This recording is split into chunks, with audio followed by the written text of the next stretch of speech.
Hello friends, welcome to ममता झारोटी। इतिहास रटे नहीं सीखें। आज हम गुप्त काल पढ़ेंगे। गुप्त काल भारतीय इतिहास में बहुत इम्पोर्टेंट है। गुप्त काल एक ऐसा पीरियड है जिसमें कि राजनीतिक रूप से और सांस्कृतिक रूप से इसके सांस्कृतिक रूप से उन्नत। आज के चैप्टर में तो हम राजनीतिक रूप से पढ़ेंगे और इसमें इसके जो राजा हैं उनके उत्तराधिकारी, उन्होंने इसके विकास में किस तरह से महत्वपूर्ण भूमिका निभाई और क्या क्या कार्य किए, उन सभी को हम क्वेश्चन आंसर के माध्यम से जानेंगे। नेक्स्ट चैप्टर जो हमारा आएगा उसमें सांस्कृतिक कार्यों के बारे में जानेंगे। तो चलिए हम स्टार्ट करते हैं आज का चैप्टर। अगर आपको पीडीएफ चाहिए तो आप डिस्क्रिप्शन बॉक्स में जा करके पीडीएफ डाउनलोड कर सकते हैं। भारतीय इतिहास में किस काल को स्वर्ण युग कहा जाता है? भारतीय इतिहास में जो है आपको गुप्त काल को स्वर्ण युग कहा जाता है। गुप्त काल को ही स्वर्ण युग क्यों कहा जाता है? गुप्त काल में क्या होता है, आपको कला, संस्कृति, साहित्य, विज्ञान, इन सभी का बहुत ज़्यादा विकास होता है। तो इस विकास के कारण इसको क्या कहा जाता है? स्वर्णिम युग। गुप्त वंश का वास्तविक संस्थापक कौन था? तो वास्तविक संस्थापक पूछ रहा है, इसका मतलब इसका एक पहले कोई दूसरा संस्थापक भी होगा, नाममात्र का संस्थापक होगा, पर संस्थापक इसका कोई और रहा होगा। तो वास्तविक संस्थापक की जब बात आती है, जब आप कहा जाता है चंद्रगुप्त प्रथम, और जो इसका संस्थापक हो जाता है, संस्थापक आ जाता है श्रीगुप्त। श्रीगुप्त ने इसकी जो स्थापना की होती है वो 240 ईस्वी में की होती है। और जो श्रीगुप्त था वो कौन होता है? कुषाणों का सामंत होता है। चंद्रगुप्त के टाइम पे क्या है, इसका बहुत विस्तार होता है, साम्राज्य का विस्तार होता है, इसीलिए चंद्रगुप्त को वास्तविक संस्थापक कहा जाता है। भारत का नेपोलियन किसे कहा जाता है? तो भारत का नेपोलियन, ये क्वेश्चन बहुत एग्जाम में पूछा गया। और भारत का नेपोलियन किसे कहा जाता है? समुद्रगुप्त को कहा है। इसने क्या 100 युद्ध किए थे और 100 युद्धों में ऐसा बताया जाता है कि 100 युद्धों का विजेता था कौन? समुद्रगुप्त। 100 युद्धों का विजेता होने के कारण इसको भारत का नेपोलियन कहा जाता है। नेपोलियन ने भी अपने जीवन में बहुत सारे युद्ध किए थे और उनमें ज़्यादातर में वो विजयी रहा था, इसलिए इसके नेपोलियन से तुलना की जाती है। सती प्रथा का सर्वप्रथम उल्लेख किस अभिलेख में मिलता है? तो सती प्रथा का जो उल्लेख मिलता है हमको, किस में मिलता है? एरण अभिलेख में मिलता है। जो एरण अभिलेख है वो आपका क्या है? गुप्त काल का है। और गुप्त काल में भी कब का है? 510 ईस्वी का। भानुगुप्त नाम का एक शासक था, उसके काल में ये आपको अभिलेख मिलता है, जिसमें किसकी बात का उल्लेख किया है? भोजराज की मृत्यु हो जाती है और भोजराज की पत्नी उसके बाद सती होने का उल्लेख मिलता है। गुप्त संवत कब प्रारंभ हुआ था? गुप्त संवत के जो प्रारंभ हुआ है वो 319 ईस्वी में हुआ है। 319 में ईस्वी में किसने प्रारंभ किया? चंद्रगुप्त प्रथम ने। और इस टाइम पे क्या हुआ था? चंद्रगुप्त क्या है? गद्दी पे बैठा है, इसने सत्ता संभाली है। और इसकी जो ये कब से कब रहता है? 319 से लेकर के 335 ईस्वी तक ये गद्दी पे रहता है। तो साम्राज्य का बहुत विस्तार हुआ है। आपको ये 319 के साथ साथ आपको ये ऊपर के भी चीज़ें याद रखनी है। इस टाइम पे आपका शक संवत प्रारंभ होता है। क्या होता है? शक संवत प्रारंभ होता है। किसने चलाया था? ये कनिष्क ने चलाया था, उसी को ही हम राष्ट्रीय संवत भी बोलते हैं। तो ये 57 ईस्वी पूर्व में जो आपका हुआ है वो आपका है विक्रम संवत। इस प्रकार से तीनों के तीनों ही इम्पोर्टेंट हो जाते हैं। समुद्रगुप्त को भारत का नेपोलियन किसने कहा था? ये क्वेश्चन अक्सर एग्जाम में पूछा जाता है, तो इसका आप बिल्कुल ध्यान रखिएगा। समुद्रगुप्त को किसने नेपोलियन कहा है भारत का? तो इसका हो जाएगा आपका राइट आंसर विलियम स्मिथ ने। ठीक है, कौन है? स्मिथ अंग्रेज अधिकारी था। और अंग्रेजों ने जब भारत में आए और जब भारतीय इतिहास का अध्ययन किया तो उनको ये बहुत इसकी जो उपलब्धियां हैं वो कुछ कुछ मिलती जुलती लगी नेपोलियन से, और इसीलिए उसको नेपोलियन की उपाधि इन्होंने दी थी। तो आपकी रोमिला थापर हैं, वो प्राचीन भारत की इतिहासकार हैं। ये आधुनिक भारत के हैं। ये सतीश चंद्र भी इतिहासकार हैं। किस युग के हैं? ये मध्यकालीन भारत के इतिहासकार हैं। किस शासक को विक्रमादित्य की उपाधि मिली थी? तो यहाँ पे हम किस शासन के बारे में बात कर रहे हैं? गुप्त काल के बारे में। और गुप्त काल के शासक को मिली है चंद्रगुप्त द्वितीय। इसके टाइम पे क्या हुआ था? शकों का आक्रमण हुआ था। जो शक थे उनको इसने क्या है? मार भगाया था। शकों को पूरी तरह से समूल नष्ट कर दिया था। और किसकी सहायता से किया था? वाकाटक नरेश की सहायता से। किसकी सहायता से ये शकों को समूल नष्ट किया था? वाकाटक नरेश। वाकाटक नरेश कौन था? ये था रुद्रसेन द्वितीय। रुद्रसेन द्वितीय इसका क्या था? दामाद था। दामाद की सहायता से इन्होंने इसको खत्म किया है शकों को। और शकों को खत्म करने के बाद इन्होंने ये विक्रमादित्य की उपाधि धारण की थी। कुमार देवी विवाह प्रकार के सिक्के किस शासक ने चलाए? तो ये एक ही सिक्के का नाम है, या इसको कुमार देवी भी बोल सकते हैं, विवाह प्रकार के सिक्के भी बोल सकते हैं। और किसके द्वारा चलाए गए हैं? ये चलाए गए आपके चंद्रगुप्त प्रथम के द्वारा। चंद्रगुप्त प्रथम ने ये सिक्के चलाए थे, तो किस उपलक्ष्य में चलाए थे?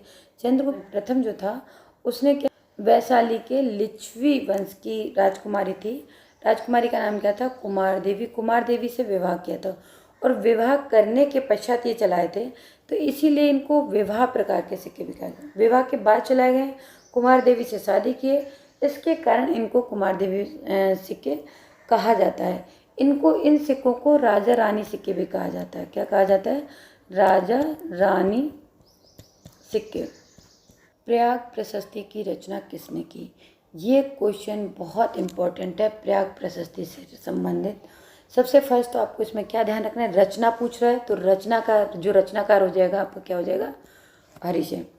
अब इसको कई बार पूछा जाता है कि इसकी उत्कीर्ण किसने करवाया, तो उत्कीर्ण करने वाला हो जाएगा तिलभट्ट।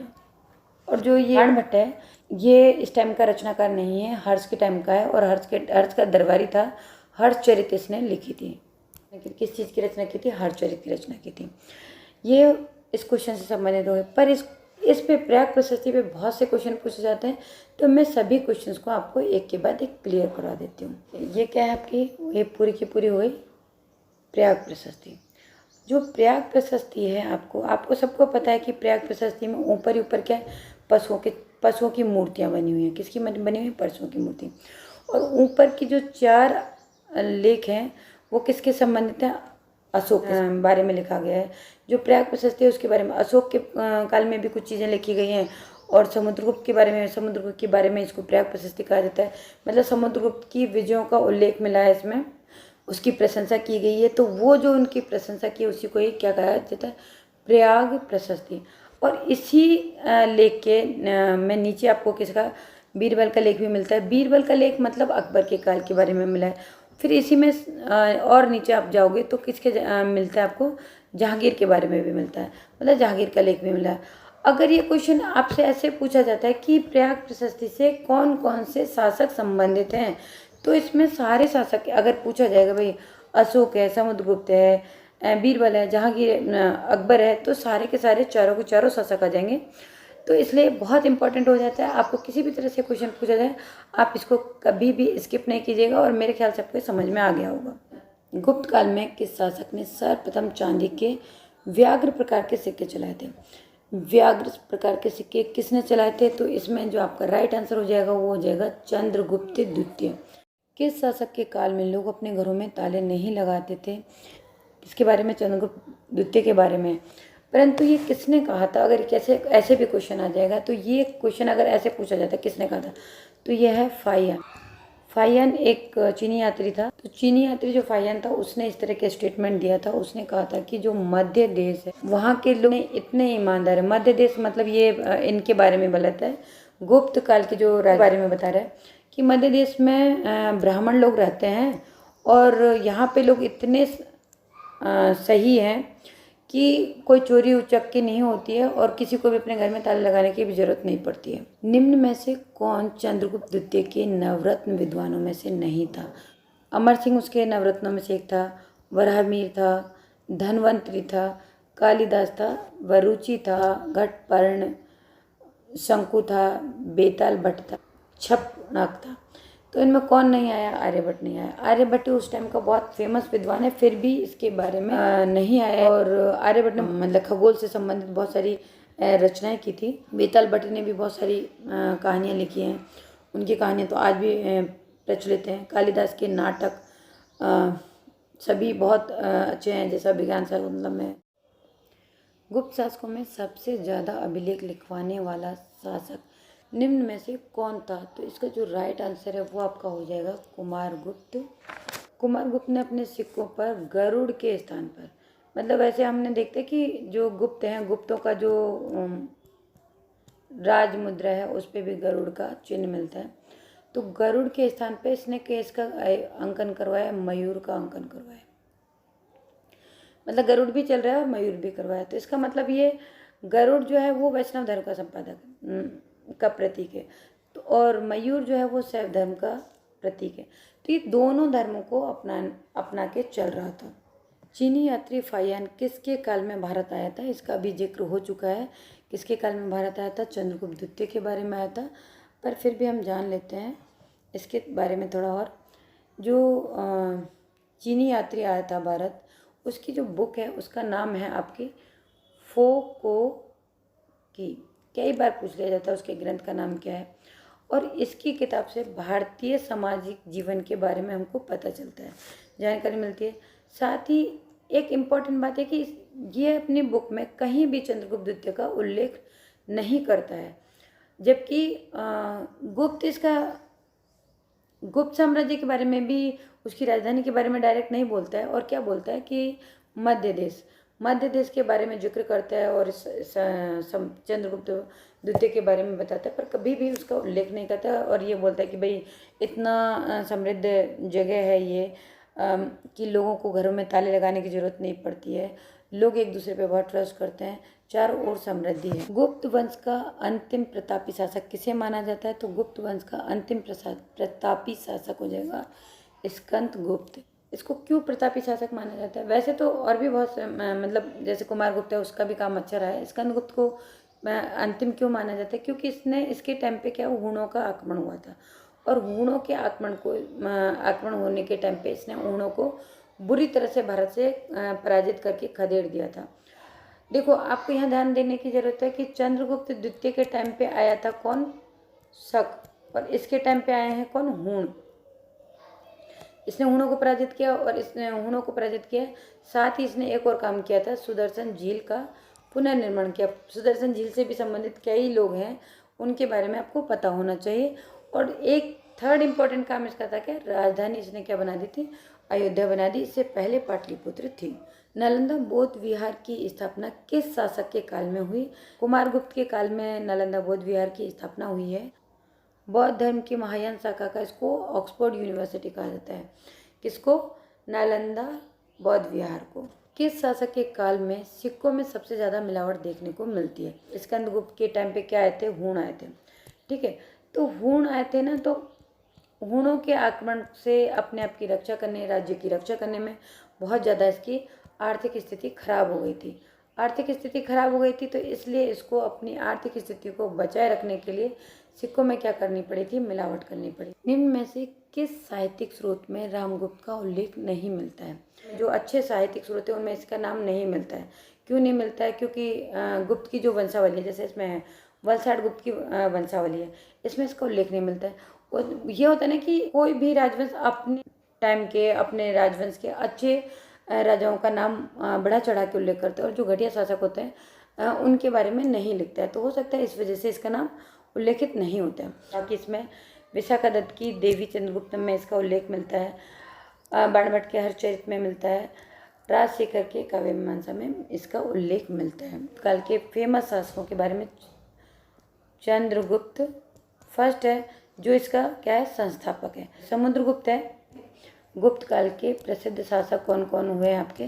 चंद्रगुप्त फर्स्ट है। इसका जो कार्यकाल है, चंद्रगुप्त फर्स्ट का कार्यकाल हुआ है आपका 335 ईस्वी से लेकर के 375 ईस्वी तक है।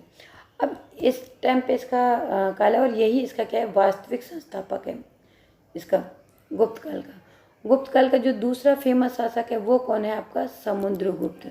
यहाँ पे आप ध्यान दें कि 375 है, अब यहाँ पे अब बन रहा है आपका 380 में समुद्रगुप्त बन रहा है, और इसका जो काल होता है 414 ईस्वी तक रहता है। तो ये 5 साल का जो टाइम पीरियड है, ये इसके बाद ही बनता है चंद्रगुप्त फर्स्ट के बाद समुद्रगुप्त, और ये इस वंश का सबसे योग्य शासक है। तो ये बीच का काल कहाँ हो गया? तो ये बीच का काल जो है, इस बीच में एक रामगुप्त नाम का शासक पैदा होता है। ये भी चंद्रगुप्त फर्स्ट का ही बेटा होता है। चंद्रगुप्त फर्स्ट का तो बेटा होता है ये, पर ये इतना योग्य नहीं होता है। इसके टाइम पे भी बाहरी आक्रमणकारी आते हैं। कौन आते हैं? शक आते हैं, और शकों से ये क्या है? जीत नहीं पाता है। और ना ही इसकी ज़्यादा लड़ाई करने की मूड होता है। तो ये क्या करता है, अब इसकी पत्नी होती है, इसकी पत्नी का नाम होता है ध्रुव स्वामिनी। तो ध्रुव स्वामिनी को ये इनको दे देता है शकों को कि भाई तुम मेरा राज्य छोड़ दो और मेरी पत्नी ले जाओ। पर ये बात इसके छोटे भाई को, राम जो समुद्रगुप्त था, उसको पसंद नहीं आती और समुद्रगुप्त इन पे आक्रमण करता है। ध्रुव स्वामिनी को भी छुड़वा लेता है, इससे शादी भी कर लेता है आगे चल करके, और इसको अपने भाई को युद्ध में पराजित कर देता है। तो इस तरह की कहानी है। समुद्रगुप्त ने निम्न में से कौन सी नीति दक्षिण भारत के लिए अपनाई थी?